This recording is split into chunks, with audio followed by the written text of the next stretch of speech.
Be not deceived with the first appearance of things, for show is not substance. That is a really powerful proverb that really fits the manga that I want to cover today in Manga Look. About a boy who happens to get sat next to the class outcast, or the Jirai, or the class landmine, and as the Japanese translation is, that he realizes throughout that appearances don't always seem what they seem. Like, people aren't what they look like, per se. Now, the manga that I want to cover today that sort of hits that proverb that I said at the beginning a little bit is called Jirai Nandesuka Chihara-san. Otherwise known in English, That Girl is Cute but Dangerous. The author being Rion Sensei. Now, you know the deal here, guys. I'm gonna cover the first chapter for you guys. Obviously, not to spoil much further for you guys, because I don't want to spoil the whole story. We're just gonna capture chapter 1 for you, so you guys can get a sense of the story, and I hope you guys enjoy. Now, let's jump right into covering chapter 1. Now, chapter 1's a bit unique for this manga, because it starts off with, you know, it being the new semester, being the first day of the new semester in spring. And of course, like always in these Japanese mangas / animes, there's always a class change at the beginning of a new term, right? But our unlucky protagonist happens to get seated next to the class Jirai, aka the infamous human landmine, aka that's exactly what he says. That's not what I said. That's what the guy said, right? Which is a crazy thing to say about your classmate, but he says that.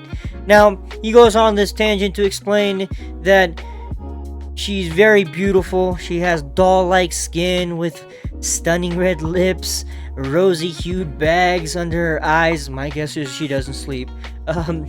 Made her pretty unmistakable in the classroom, at least for him.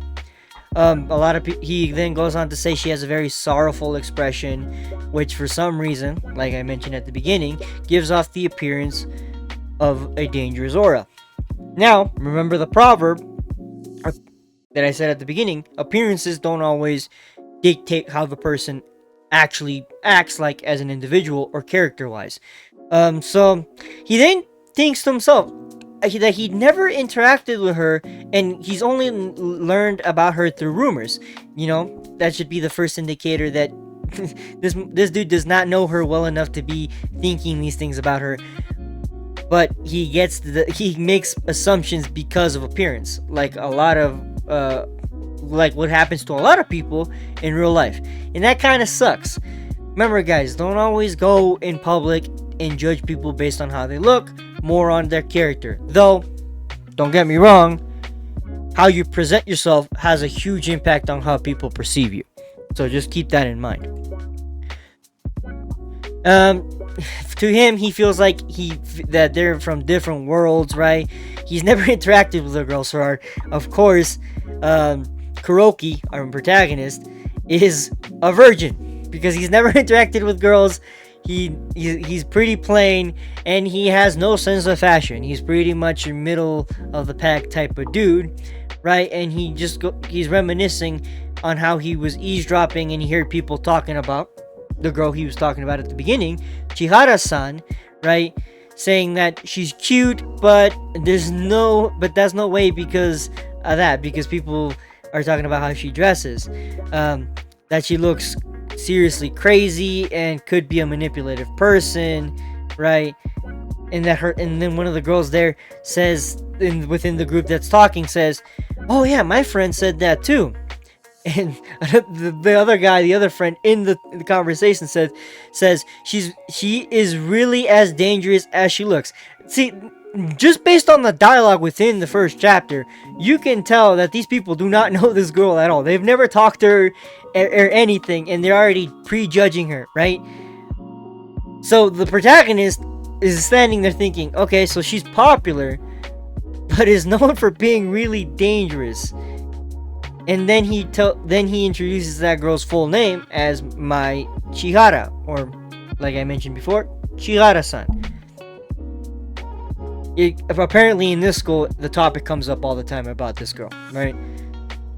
He then looks to the side and he looks at her very beautiful face. Like, we get a nice zoomed in shot of her very beautiful features. She has dark black hair. She has like eyes that are red but have like circles that kind of like, give off the, I guess, psychotic look. It's like what a lot of psycho girls in a lot of certain animes have, the circle ringed eyes. But even though I don't think she has that look, right? So our protagonist thinks, to think that I would have the chance to get this close to her. He's like, so she notices that she's looking at him and he freaks out and he goes, whoa, she's looking at me. I hope I didn't creep her out. Good job there, bud. Like, that's like, you'd think that you would know that maybe you're staring too intensely. Someone would notice that, right? She then sets her eyes on him, and he notices that she's staring intently, really hard. And he asks himself if she's looking at him. He then asks himself, wait, why is she staring at me? Was I staring too much? He then tells himself, like, he's sort of rationalizing himself, like, I didn't mean anything by it, but I guess I made her mad. He thinks she's mad because of the face she's looking, because, again, our girl Mai Chihara has a very intense looking look to her. Despite being very beautiful, she looks like she wants to stab you with a knife. That's the type of look she has. Which is already insane, right? He then goes to say that her stare is really terrifying, again, because of her look. He then goes on the soliloquy in his mind about like what he should do. He feels like he wants to run away. And then he starts apologizing to his mom and saying it looks like I'm done for. That's crazy, bro. This girl, just by one look, has this man shitting his pants so hard. To think that this is your typical rom-com, by the way. I never, that scene alone, that panel made me laugh so hard because it's like, dude, you don't even know her well enough to be acting like that. So then he tells himself, I should try apologizing. So he calls out her name, Chihara-san, right? And she turns around, hands in her lap, staring directly at him very intently, like a very prim and proper lady. And so he freaks out and he's like, so direct. She's looking right at me. Like, he didn't expect her to be so intent on listening. That right there is an indicator to us as the reader that, she isn't what she seems. Like, this manga is already hitting you with the heaters right off the bat, man. From chapter 1. As we continue, he says, no way, what do I do? What's up with this woman? He starts to question because he doesn't understand why she's looking at him. And then he says, no, don't give up, Kuroki. It's not like you're going to die. This man literally thinks he's talking to the devil with this girl. Again, my boy, you don't know her well enough. Like, in my mind, when I was reading this, I'm like, dude, you don't know her well enough to be freaking out this hard over her just looking at you because you called her name. So he tells himself, okay, he then continues and he says, Chihara-san, he's trying to continue what he was going to say. She then leans in forward and we have this beautiful, like, one-page panel of her staring intently. Like the typical anime girl, like, zoom in like this with the eyes and, like, you can see her whole figure. She's very, like, beautiful young woman, obviously, like the thing says. So it's a very cute and very pretty panel. I honestly was astounded by the author's artistry, by the way. Rion is a really good artist, man. His art style is really unique. I really like it. It really does fit the tone of the characters and the story. Like, he drew Mai very detailed. Like, she's very beautiful. She's very, like, expressed. Like, she pops out in the world. Especially when she's right next to the main protagonist, Kuroki, who the author drew very plain. Like, he looks very plain looking.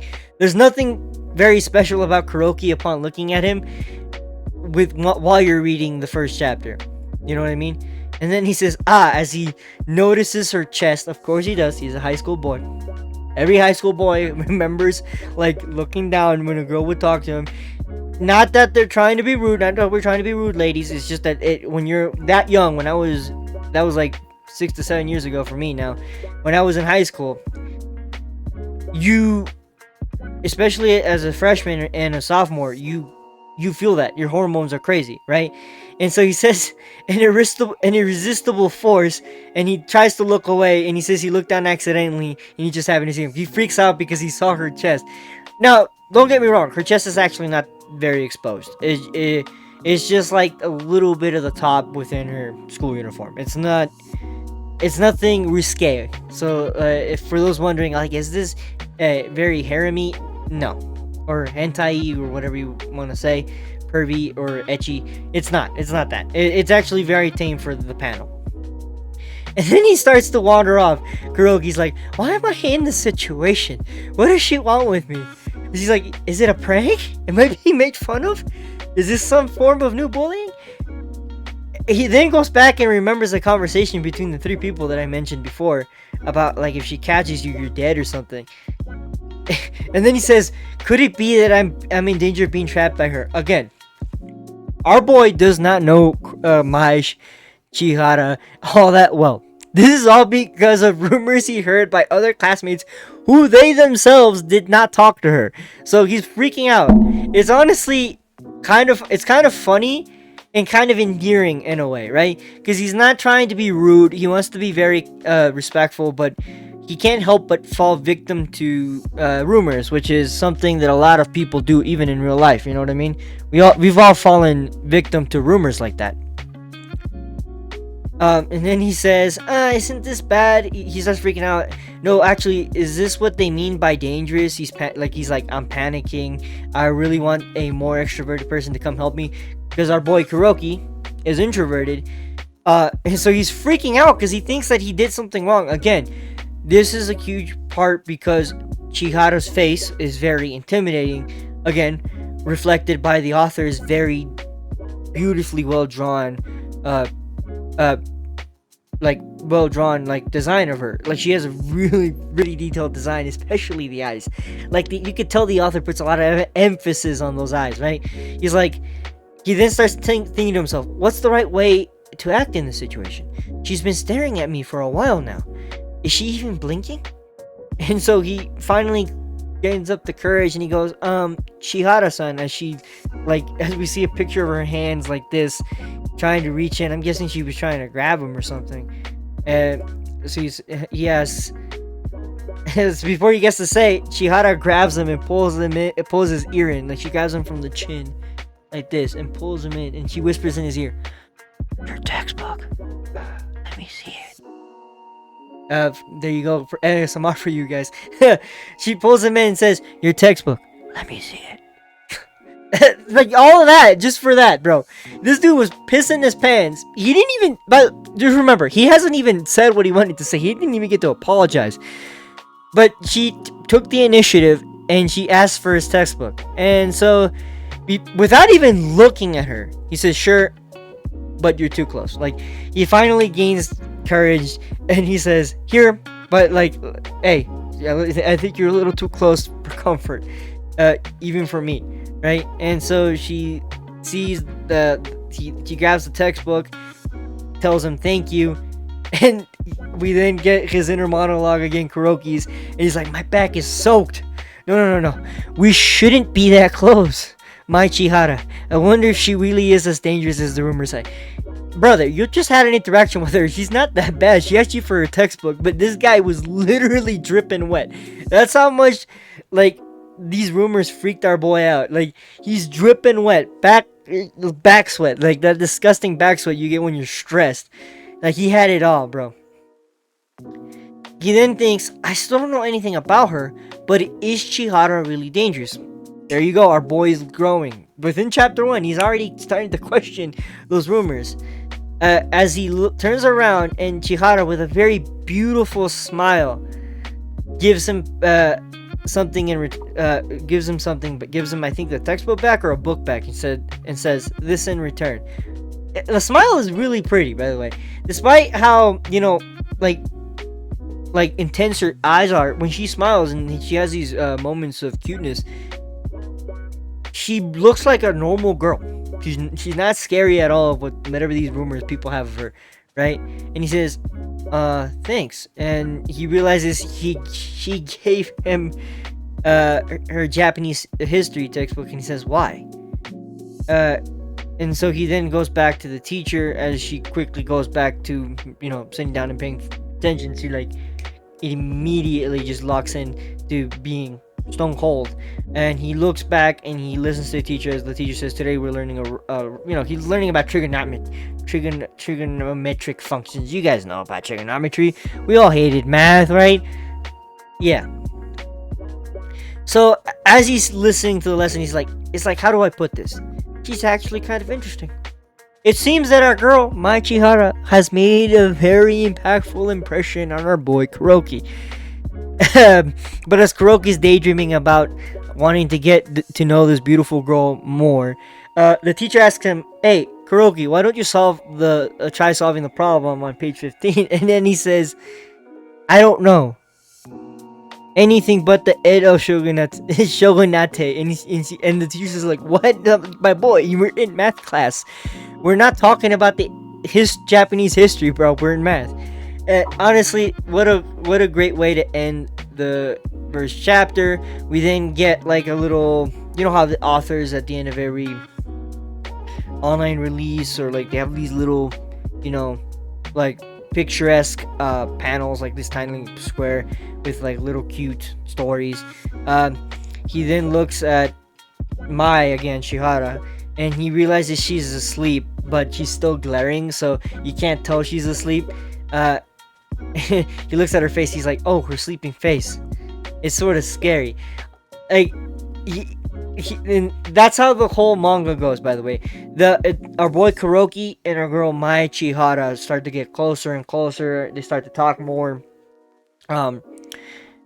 That's how they start to talk more as the story goes on, especially after this first chapter. Chapter 1 was amazing, by the way. What a great way to get you hooked in. I really loved reading this, and so as I was reading this, I thought to myself, I gotta make a video about this. This is really good to share with others. And so I decided to record this. Now I'm sharing this beautiful work of art with you. Remember, it's called Jirai Nandesuka Chihara-san. As a Japanese version, you guys could just type that out. I assure you, the story is great. There's 80 chapters out right now, so it's quite a bit of a read for you, and it's still ongoing. If I find any like volume sales or anything, I'll post that link in the description for you guys, so you guys can buy any like English volumes if there's any. And there are Japanese volumes, but I don't know if there's any English. I'll also post like a website for you guys to be able to read the online version. So yeah, that's it. That was this manga. Look, I really loved it. I'm glad. I hope you guys enjoyed reading it. Go out and read it. Anyways, I think I'm rambling a little bit too much toward the end here. My thought process is all over the place, but yeah. Thank you guys so much for watching, and you know what we say here in our channel. Adios.